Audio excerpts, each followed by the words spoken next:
Coucou à toutes et à tous, alors aujourd'hui je viens vous faire une vidéo sur mon 4e et mon 5e mois de grossesse. En fait je voulais vous faire des vlogs par trimestre, mais c'est vrai que je trouvais ça un petit peu long d'attendre encore un mois. Et là je suis assez impatiente parce qu'il s'est passé pas mal de choses pendant mes 4e et 5e mois de grossesse. Là du coup j'entame mon 6e, je suis à la première semaine du 6e mois de grossesse. La dernière fois je vous ai un peu parlé de l'aspect psychologique et de tout ce qui était avec mes proches, etc. Alors aujourd'hui je vais peut-être vous en évoquer quelques passages, mais je vais surtout vous évoquer tout le passage un peu plus joyeux, un petit peu plus matériel, donc ce que j'ai pu acheter déjà, voilà, enfin les petits conseils que je peux vous donner, etc. Donc en premier je viens vous parler donc de mon 4e mois de grossesse, ce qui est logique. Quand j'ai tourné la vidéo, j'étais à la fin de mon 3e mois, il me semble. Oui, c'est ça, j'étais à la fin de mon 3e mois de grossesse. Donc en fait, depuis, il s'est passé pas mal de choses très positives et des choses qui sont un petit peu moins positives, mais bon, c'est pas grave. Ça fait partie également des inconvénients de la grossesse. Donc, on va dire vers le 30 juin, j'ai eu... le 30 juin, ouais, mi à fin juin, j'ai eu des pertes de sang anormales au niveau de mon vagin.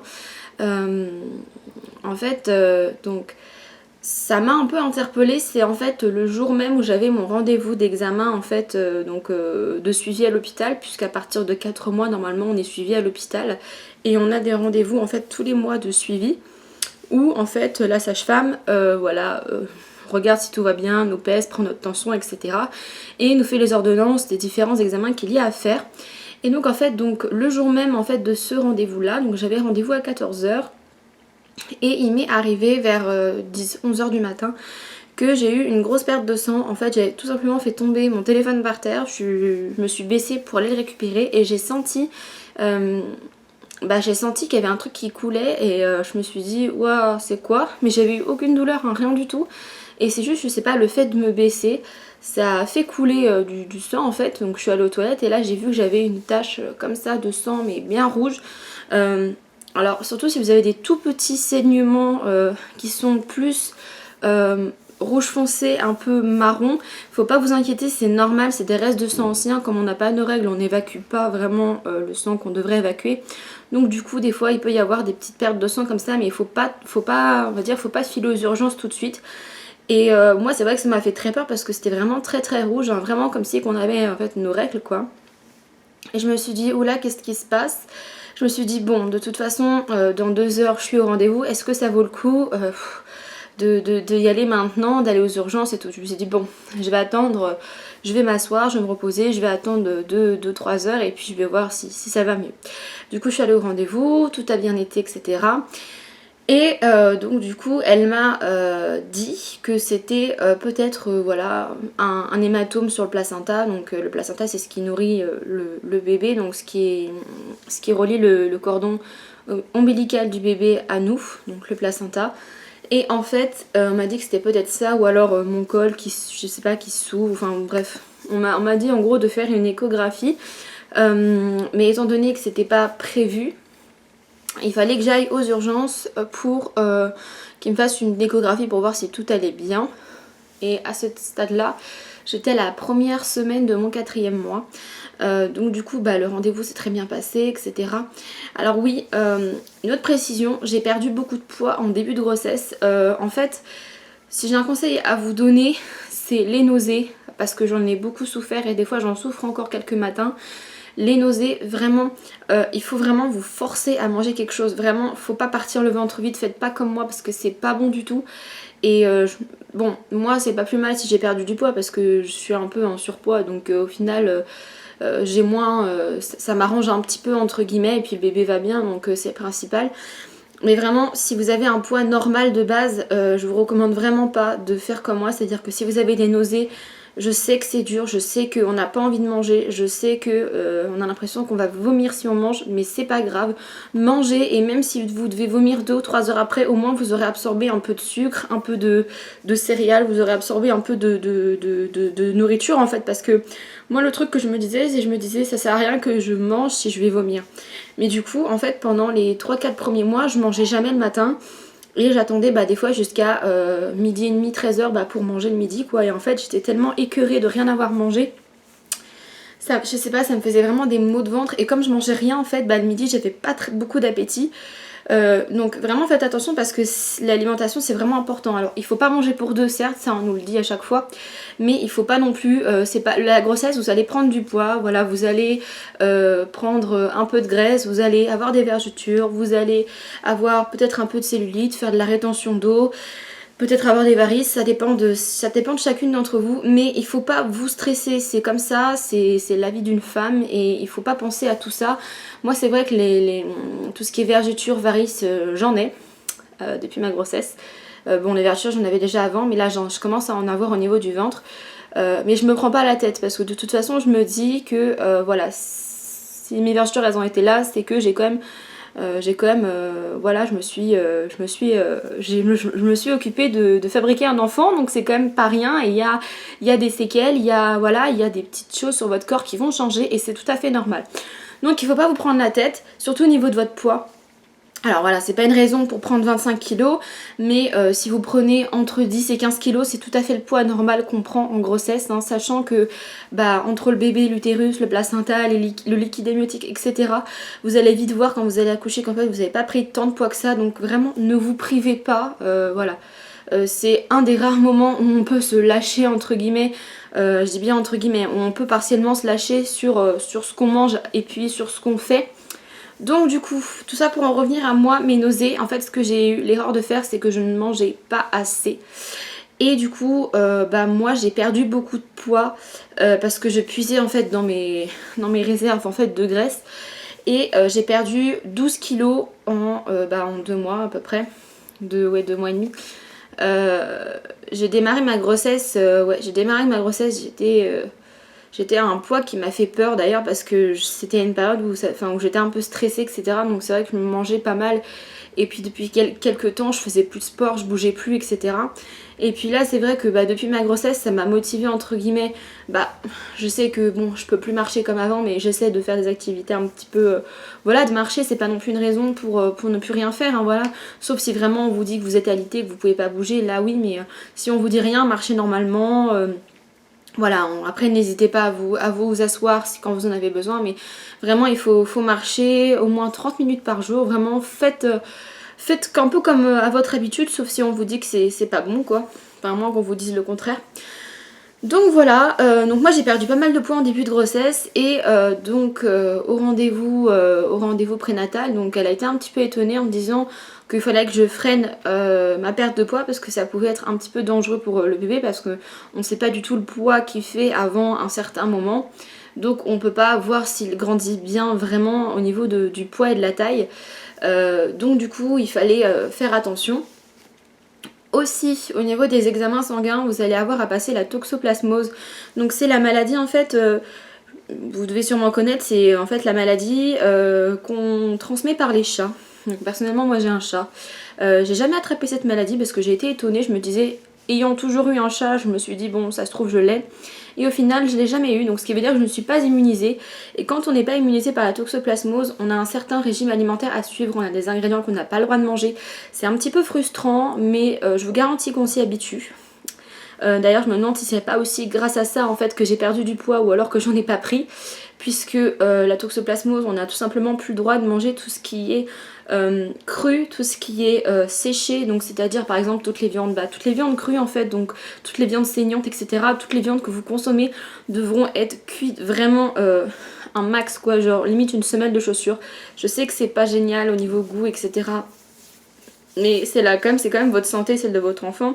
Donc faites un effort, je sais que c'est dur. Il y a certains fromages auxquels vous n'aurez pas le droit, c'est les fromages au lait cru. Il y a également tout ce qui est saumon fumé, tout ce qui est poisson cru, viande crue, tout ce qui peut être infecté en fait de bactéries, hein, c'est un petit peu logique.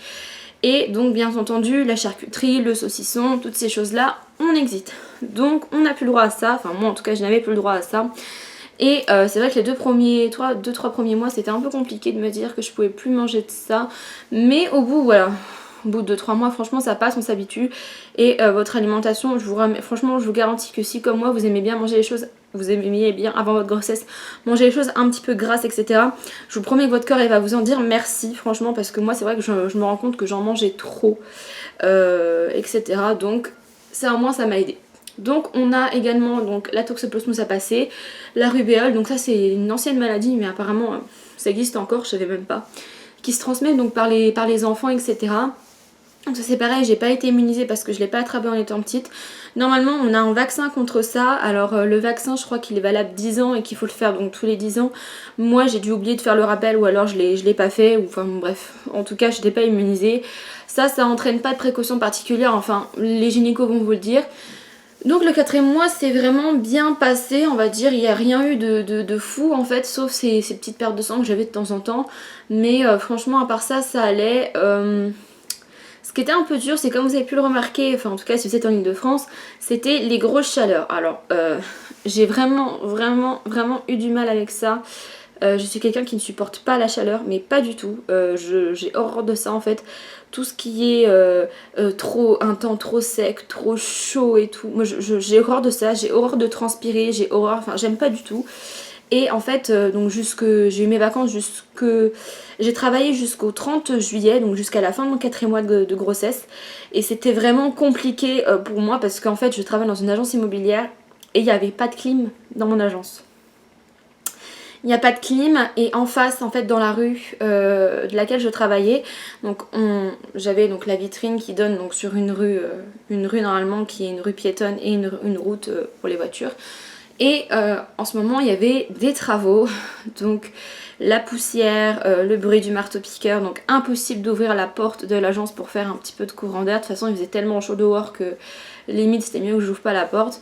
Enfin c'était vraiment très compliqué de travailler comme ça dans la chaleur, enfin c'était très dur. En tout cas après j'ai eu mes vacances, je me suis bien reposée et vraiment à partir, de toute façon vous allez voir à partir on va dire du 5e mois, ça commence. Enfin moi j'ai commencé à avoir tout ce qui est douleur de dos, enfin je l'ai eu dès le début parce que moi j'ai déjà eu des problèmes de dos avant, j'ai fait plusieurs chutes de cheval qui m'ont un petit peu sensibilisé le coccyx, les vertèbres etc. Et en fait du coup je pense que j'ai une petite sensibilité que d'autres n'ont pas. Et on va dire que plus la grossesse avance et plus j'ai mal au dos et plus c'est compliqué de trouver des bonnes positions, que ce soit pour dormir, des bonnes positions assises, des bonnes positions debout, des bonnes positions. C'est assez compliqué et c'est surtout ça aussi qui est dur à avoir, c'est l'habitude de dormir. Alors si vous avez l'habitude de dormir sur le ventre, ça va être problématique. Après c'est vrai que si comme moi vous dormez sur le côté, bah au bout d'un moment ça a pu être possible quoi, parce que moi avec mon ventre là ça commence un peu être gênant. Ah oui, une autre chose d'ailleurs à propos du ventre, j'ai eu un ventre assez tard dans la grossesse. Peut-être parce que comme j'étais un petit peu costote, on ne le voyait pas. Je sais pas. En tout cas, j'ai commencé à voir mon ventre qui grossissait à partir du fin de 4e, début 5e. Vraiment début 5e, je commençais légèrement à voir la petite courbe voilà, ronde de la femme enceinte. Bon là on le voit bien mon ventre, hein. Je vais pas vous montrer parce que je suis en pyjama, mais je vous mettrai sûrement des photos à la fin de la vidéo pour que vous voyez voir. Bon là on commence vraiment, enfin on le voit bien que je suis enceinte. En même temps à 6 mois ce serait un petit peu inquiétant. Donc voilà pour ce qui est du 4e mois. Donc le 4e mois il s'est passé des choses, on va dire, c'était plus voilà les symptômes de grossesse. Donc j'ai encore eu des nausées au 4e mois, j'ai commencé à avoir vraiment le mal de dos qui était là. Et je pensais connaître le sexe de mon enfant puisque quand j'en ai parlé dans ma vidéo sur mon premier trimestre, on m'a envoyé plein de messages sur Instagram et sur Snapchat pour me dire que dans ma prochaine vidéo, ils aimeraient bien savoir le sexe du bébé si j'étais au courant du sexe du bébé. Donc, j'ai fait une échographie, donc l'échographie du 5e mois et demi, donc c'est les 22 semaines. Il y a 3 semaines maintenant, 2 semaines à peu près, il y a 2 semaines. Donc c'est vraiment la plus belle échographie que j'ai fait. Franchement, moi j'ai vraiment adoré prenez un bon institut, je sais pas comment ça se dit, un bon échographe, un bon hôpital ou une bonne clinique, prenez vraiment un endroit qui est réputé pour avoir des machines de bonne qualité, modernes, parce que franchement je vous promets que vous allez vraiment voir tout de votre enfant et c'est juste magique parce que on commence pareil, on commence à le sentir. Moi j'ai commencé à le sentir à peu près vers les 5 mois. Après, maintenant je le sens je le sens dans la journée assez régulièrement, hein, les petits coups de pied, voilà tout ça. Mais après c'est vrai que normalement c'est à partir du 5e mois qu'on commence à sentir, ça dépend des femmes, peut-être vous sentirez avant, peut-être vous sentirez après. En tout cas faut pas paniquer si vous le sentez pas, c'est pas qu'il va pas bien, c'est juste que chaque femme est différente et que chaque grossesse est différente. Donc c'est vrai qu'on le sent bouger, on voit notre ventre s'arrondir, etc. Mais c'est quand même quelque chose de voir son enfant, enfin je sais pas, c'est vraiment, pour moi ça m'a vraiment fait, moi j'étais vraiment trop pressée. Et donc je suis rentrée dans la salle, etc. Et en fait l'échographie a duré vraiment longtemps cette fois, j'ai vraiment eu le temps d'en profiter. C'est pour ça que je vous dis de prendre vraiment un bon institut, un bon hôpital, puisque y en a qui bâclent un petit peu la chose et qui ne font que le strict nécessaire et qui ne vous parlent pas. Ça c'est pas très agréable puisque quand on est futur parent on a envie d'être rassuré. On a envie de savoir que notre enfant va bien, qu'il n'a pas de problème, que ce soit de malformation ou de maladie ou de je ne sais quoi. Donc là, franchement l'échographie c'était très rassurant, il était très souriant, il était très patient, il nous a bien montré tout, donc les petits bras, les petites jambes, etc. Il a bien pris toutes les mesures, etc. Et bien entendu, le sexe de mon enfant. Bon, alors normalement, ça devait pas être destiné à être de ce sexe-là. En fait, de base, j'avais fait, donc quand j'ai été aux urgences pour contrôler si tout allait bien, d'ailleurs ça a été très rapide puisque quand on est enceinte et que l'on a une perte de sang, ils vous prennent en priorité, donc j'ai vraiment pas beaucoup attendu, j'ai dû attendre 10 minutes à peu près. Et donc du coup on m'a fait une échographie, mais c'est vrai qu'on m'avait prévenu et je me suis peut-être un peu emballée trop vite, mais ça c'est le réflexe, hein. Quand on vous dit votre enfant c'est une fille, votre enfant c'est un garçon, c'est vrai que c'est le réflexe de s'exciter, de se dire oh c'est trop bien et puis on a envie d'acheter plein de trucs, etc. Donc j'ai été à cette échographie là aux urgences, donc on m'a dit que tout allait bien, qu'il n'y avait pas de problème particulier. Et la personne qui m'a fait l'échographie c'était une interne, donc quelqu'un qui apprend, qui est on va dire apprenti en médecine. Et elle m'a prévenue, alors je peux peut-être essayer de voir le sexe de votre enfant, mais ce sera pas sûr puisque nous n'avons pas des machines de très bonne qualité étant donné que c'est pour les urgences, hein, c'est pas censé être hyper précis. Et voilà, donc elle m'a dit de base que c'était un garçon. Donc moi j'étais hyper contente puisque je voulais vraiment un garçon, puis je sentais depuis le début que c'était un garçon. Comme quoi. Et donc du coup j'étais contente, j'ai été dire ça au papa du bébé, j'ai été dire ça à ma mère, etc., à mes proches. Tout le monde était très content puisque moi toutes mes amies avaient des garçons, donc je me suis dit ça fera des copains pour jouer en fait, donc ce serait cool en fait. Et donc quand j'ai fait mon échographie il y a 2 semaines, donc voilà, il a fait toutes les mesures et puis bien sûr il vous demande est-ce que vous voulez connaître le sexe de votre enfant. Donc moi j'ai dit oui. Et là on me dit c'est une petite fille. Et bon, j'étais pas déçue, dans un sens oui, parce que je m'étais imaginé pendant 5 mois avoir un garçon, donc ça vous fait un peu bizarre quand 3 mois avant on vous dit finalement non c'est pas un garçon, c'est une fille. Mais surtout voilà, un petit conseil, attendez vraiment votre échographie des 5 mois et demi, 6 mois pour acheter des trucs typés fille ou typés garçon. Parce que si on vous dit à 4 mois ou à 3 mois et demi c'est un garçon ou c'est une fille, je vous recommande vraiment d'attendre le 6e mois. Parce que je sais que c'est dur, je sais qu'on a envie d'acheter des trucs.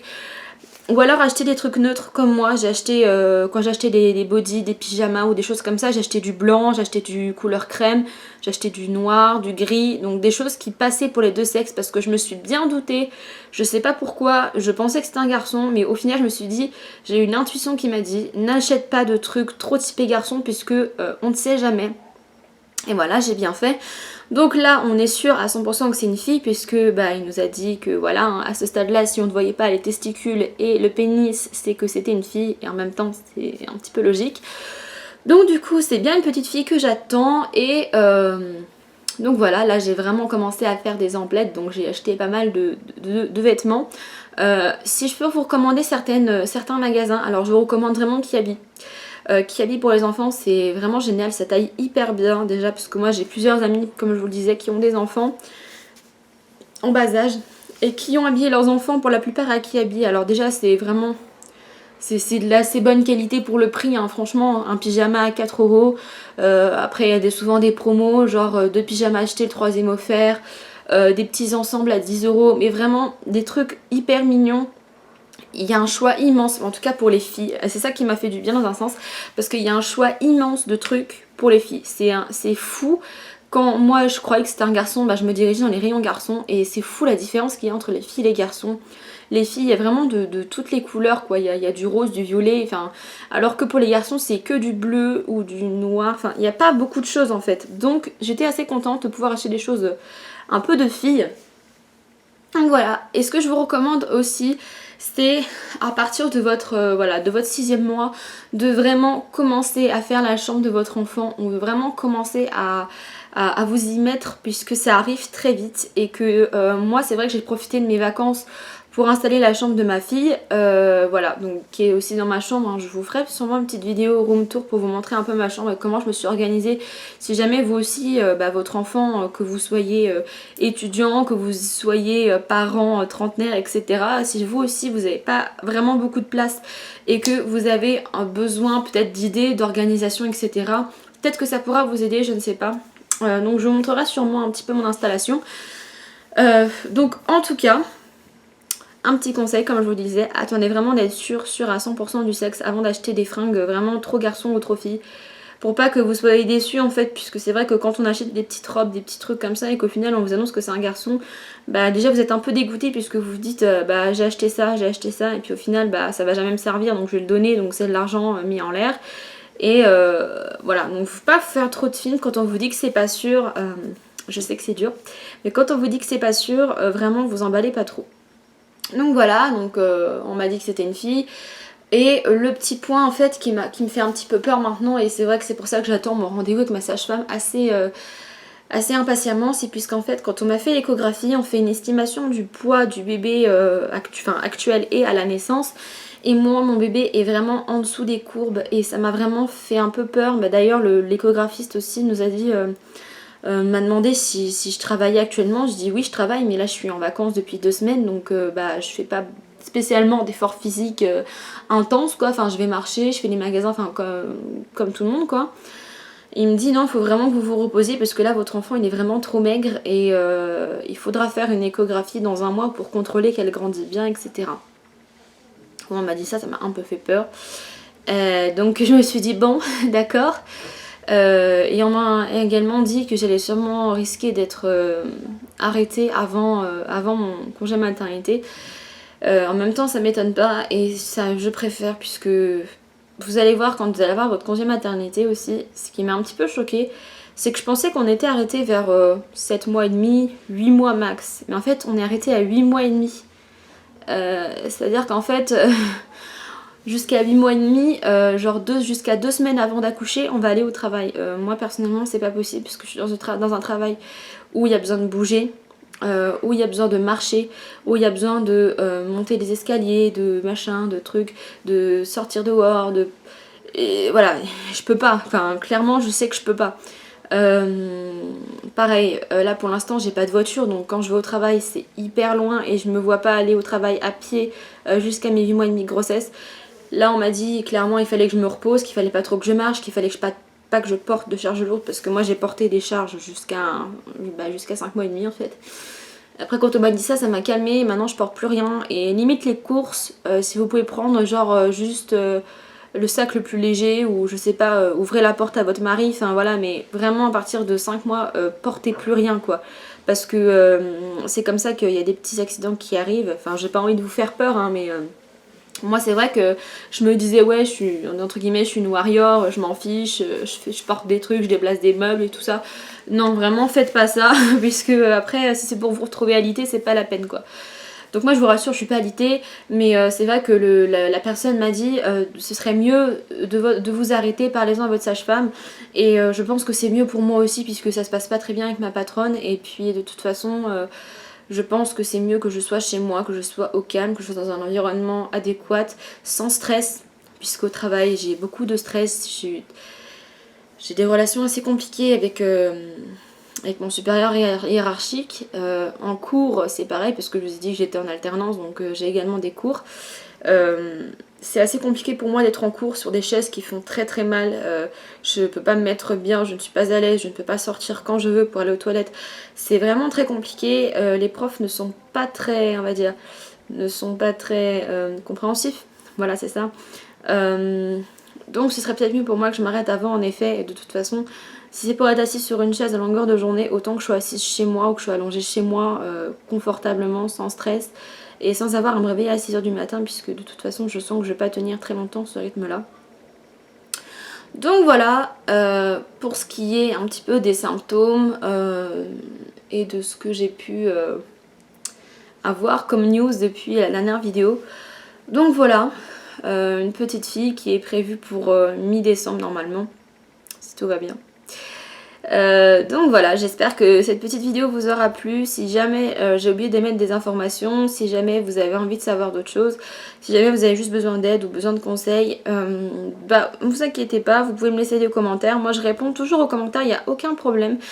Vous pouvez me contacter de manière plus privée si jamais c'est un petit peu plus personnel, donc sur Snapchat, sur Instagram, en m'envoyant un message privé. Et je me ferai un plaisir de vous répondre. Je vous fais des gros bisous, je vous dis à bientôt pour de prochaines vidéos. Ciao tout le monde!